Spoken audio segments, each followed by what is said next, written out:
হাই friends, কি খবৰ? মই আয়ুষ। আপোনালোকে চাই আছে MLD ক্ৰিয়েশ্যন ৰং চেনেলত সম্প্ৰচাৰিত হৈ থকা জীৱন নদীধ ধাৰাবাহিকখনৰ আজিৰ খণ্ডটো চাবলৈ বহুত বেছি ভাল লাগিব, কিয়নো যোৱাটো খণ্ডত চন্দনাই এনেই বেংকত সুদ ভৰি থকাতকৈ লোনটো মাৰি দিয়াই ভাল হ'ব।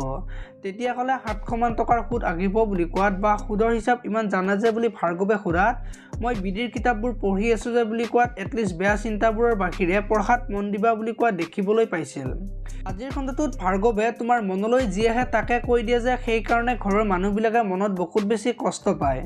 কিবা কোৱাৰ আগতে 5 মিনিট বা 2 মিনিটমান ভাবিব লাগে। এতিয়া যেনেকৈ উত্তৰ দিলা, তুমি যদি এবাৰ ভাবিলা হয় তেনেকৈ উত্তৰ নিদিলা হয় বুলি চন্দনাক কোৱা দেখিবলৈ পাব। আনফালে বিডিয়ে মন মাৰি বহি থাকিব আৰু তেতিয়া মাক বিডিৰ ওচৰলৈ যাব আৰু তোৰ কি হৈছে কচোন, মোৰ পৰা তই কিবা লুকুৱাইছা বুলি সুধিব। আৰু তেতিয়া নন্দন যে জেলৰ পৰা ওলাই আহিছে আৰু সেইদিনা হাতত এচিডৰ বটল লৈ যায় বিডিক ক্লাছৰ পৰা আহোঁতে আগচি ধৰিছে, সেই কথাটো মাকক ক'ব আৰু তেতিয়া মাক চিন্তাত পৰিব। এতিয়া বাৰু মাকে ৰাহুলক ক'বনে? দেখিবলৈ পাব আজিৰ খণ্ডটোত। আপোনালোকে জীৱন নদীধ ধাৰাবাহিকখন চাই কেনেকুৱা পায় কমেণ্ট কৰি জনাব। যদি আপোনালোকে এতিয়ালৈকে ভিডিঅ'টো লাইক কৰে লাইক এটা কৰি দিব আৰু যদি চেনেলটো প্ৰথমবাৰৰ বাবে চাই আছে তেতিয়াহ'লে চেনেলটো ছাবস্ক্ৰাইব কৰি বেল আইকনটো প্ৰেছ কৰি দিব। ধন্যবাদ।